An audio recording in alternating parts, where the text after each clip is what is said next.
Hello, Mary. So yeah, uh, this is going to be a video, sort of a one-on-one tutorial video for how to get the first pendulum. Now, a pendulum basically is any weight on a string. You can use a pendant.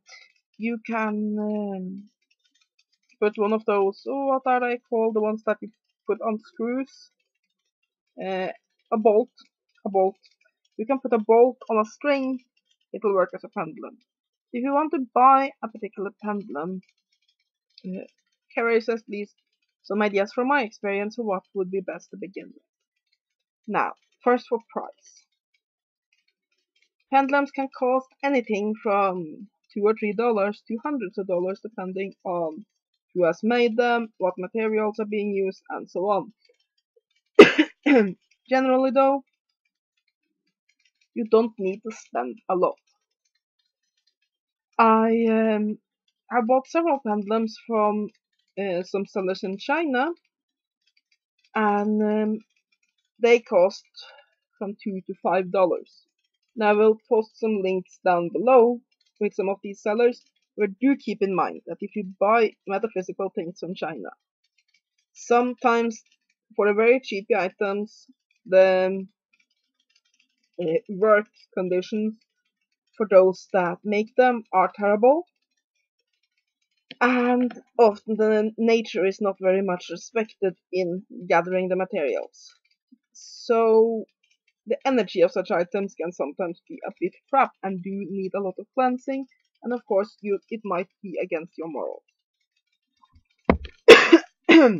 Sorry.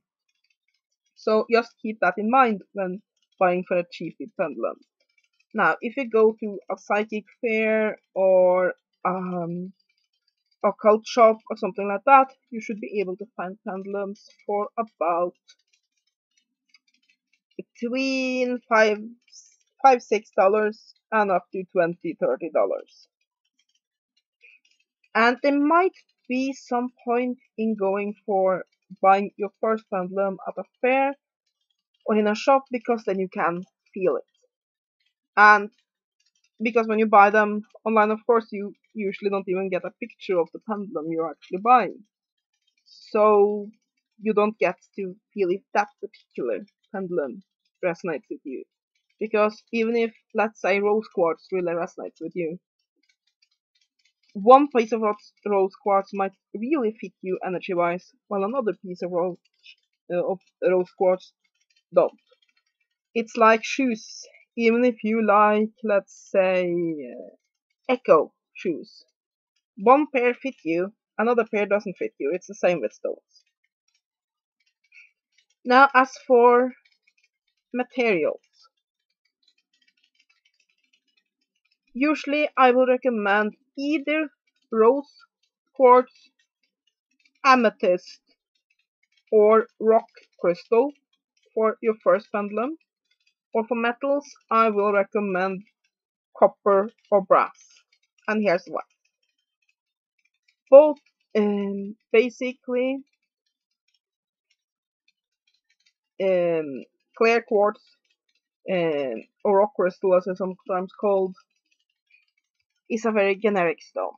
It can be programmed to do any metaphysical task you have for it, so it's all-use stone. Amethyst uh, opens the third eye, which will help you with your spiritual work, and rose quartz affects your heart chakra, which is also a good general stone for spiritual work. There are a lot of great stones for pendulums, but sorry about the coughing. But generally, they are more geared towards one specific purpose. And for your first pendulum, you want something to be as generic as possible. And the same with the materials. Both copper uh, and brass, and to some extent bronze, but mostly the two first there, copper and brass, are very conductive. They help direct energy. Another material which is very good for a pendulum is wood. And if you look at wood lore, there's a lot of wood that's great for spiritual work. I would recommend actually willow or ash for a beginner pendulum, but a lot of different woods are good ones. And for shape, I would recommend something fairly generic, one of those drop shape or something like, yeah, I have one of mine here. Something like this in shape are good to start with. Now, you also have to consider the weight of the pendulum. The heavier a pendulum is, up to a certain extent, of course, the easier it is to start with. Because unless you have completely steady hands or you are very sure of yourself in your divination work, having a very heavy pendulum helps reduce your false positives. Basically, the lighter a pendulum is, the easier it will respond to any motion of your hand. And that's also something that you should keep in mind if you have again, if you have somewhat shaky hands, then a heavy pendulum is better because then it won't react every time your hand moves. Now, the way the pendulum works is by micro movements of your hand, which is then basically your psychic mind, or if you don't believe in anything supernatural and you believe it's just your intuition, basically sends the signals to your hand, which makes the pendulum move. But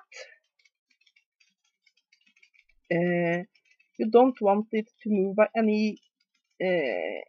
every time your hand makes a little jerk, and then so a heavier pendulum is easier to start with than a lighter one. Of course, it has to be up to a certain point. If it gets too big and clunky, it gets harder to work with. So I would recommend something that feels fairly heavy, heavier than a pendant, but it doesn't have to be something ginormous. Again, like the size of the pendulum I just showed you, is a good thing to start with. Now, there are several types of pendulums that you might want to consider. One of the more common types is the compartment pendulum. A compartment pendulum is basically a pendulum that you can open, and inside of it there's a little compartment, thereof the name. Now in there you can put a little bit of whatever you're looking for. So let's say you have lost a gold stud. You might put the other stud into the compartment, and that will help you search for that item, or for that matter put a little bit of gold if you're searching for that, a little bit of water, and so on and so forth. So, and you have compartment pendulums of all sorts of materials. Then you have crystal cage pendulums, which is basically, they look like little metal spirals. Probably should have brought one to show you, but I didn't right now. They look like little spirals, and you can open them and put a crystal in there. That way you can get the crystal energy from your entire rock collection in one pendulum. And then of course you have your regular type pendulums. There are lots of types of pendulums, but these are the ones that you are most likely to find on your first pendulum buying expedition. Another thing that you should consider is whatever you want to make the pendulum or buy it. Now, making a pendulum is very easy. Like I said, it's just a weight on a string. So you can make anything into a pendulum. If you have a ring, let's say, that you don't use a lot, just put one of those jumper rings around it, add a chain, something to hold it in, and you have a pendulum. So you can do that, make it with anything. So, but of course, if you're going to buy a very cheap pendulum like those $5 pendulums, it can sometimes be cheaper to buy than to make, because materials cost. Now, how do you choose the right pendulum at the store? I'm looking at several of them. Well, there are many different methods that you can use. And one person I was at a lecture of, he said that you shouldn't look at whether or not you like a pendulum or anything. You should just close your eyes and hold your hand over each pendulum. And the first one you get a reaction with, that one you grab. Like he said, there was a customer that came to him and said, okay, I have to have this pendulum. It's so ugly, but I just feel I have to have it. Because then it's whether or not you have an energy connection with that pendulum. And that's a good way to do it. However, a lot of us are more visual.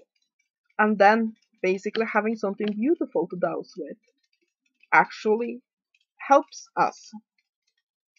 And then you might want to look at, like I said, what material do you like and which one you like best.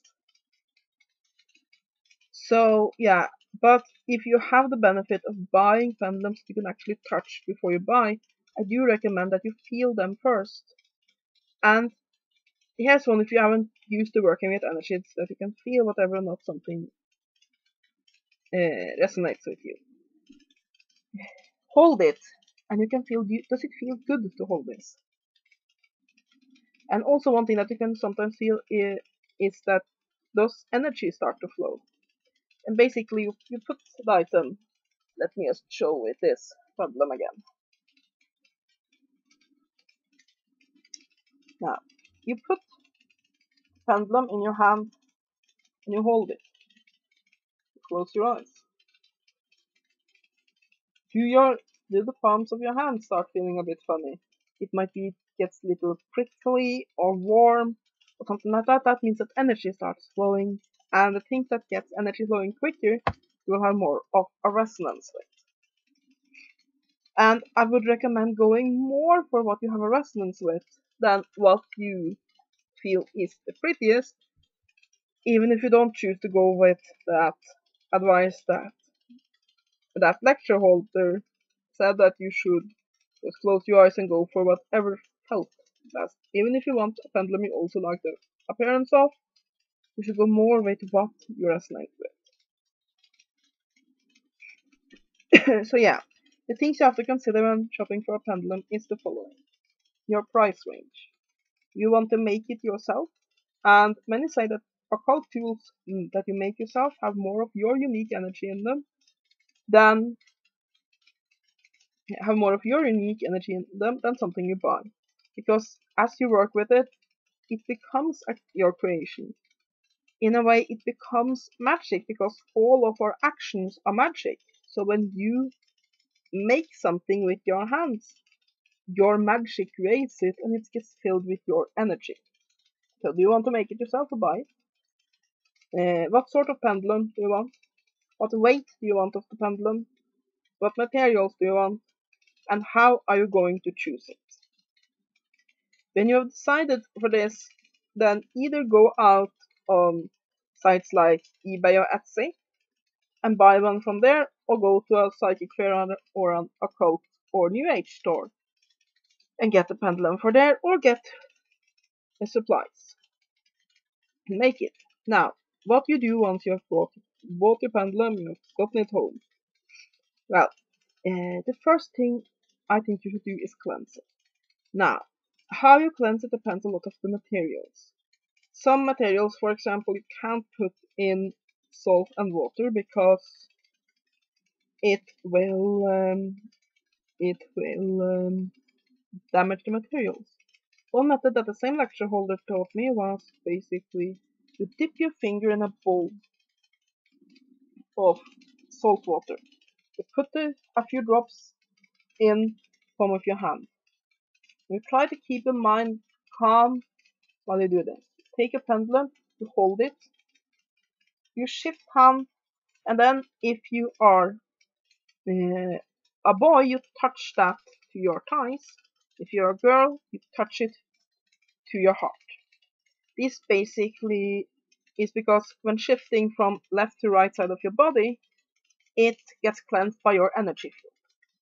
Another good method is to light a cleansing incense, for example, sage. And you hold the pendulum over there so that it gets the smoke flow over it, and you envision basically as dark candles flowing from it until you feel there are no dark candles left. Those are good ways to cleanse it. Now, you want to attune with your pendulum. For some people, this involves a dedication ritual, but if that isn't your thing, what you can do is keep it with you for some time. For example, you can make a pendulum pouch, which I do recommend, a little pouch to keep it in to keep it safe. Here it gets in the way. And you can wear that as a necklace. You can even decorate it a bit so that you can wear it as a necklace, or you can have it in your pocket, basically very close to you, so it will be filled with your energy. If you want to do a dedication ritual, a simple one would be you light a candle. And if you want to cast a circle, you can do that. If not, you just sit down at the pendulum and you focus on it and you say something like, "Little tool of divination, and the gods of foresight, hear my prayer. I cleanse and dedicate this tool so it not always find the truth in the name of the goddess and the god and all the spirits and forces of the universe. So might it be. Amen." And then thank the gods afterwards. That's one example of how to do a very, very simple dedication ritual. And when you use the pendulum the first time, you basically have to ask it, what does it? Let me demonstrate. Basically, you want to ask it what the signals are what. You hold the pendulum. You say, what is yes? And you see mine swings around. That is yes for me. And then I ask it, what is no?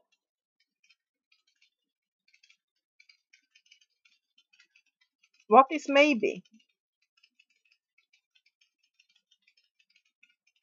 What is a wrong asked question? And really, it's your mind that matters, not what you say. As you saw, it started swinging no long before I had the time to say it because I was thinking about it. And you're done working with the pendulum, you thank it. Thank you. And you should ask this every now and again, and for every new pendulum, because sometimes the directions change. I haven't for me so far, but I know some people it does, basically. And when you've done this, you are ready to start training your pendulum. And you can't expect to have results immediately. But if you work with it over some time, you will be able to dowse with it. So, I hope you have liked this video. If there are any questions, don't hesitate to ask them. Have a great day, and blessed be.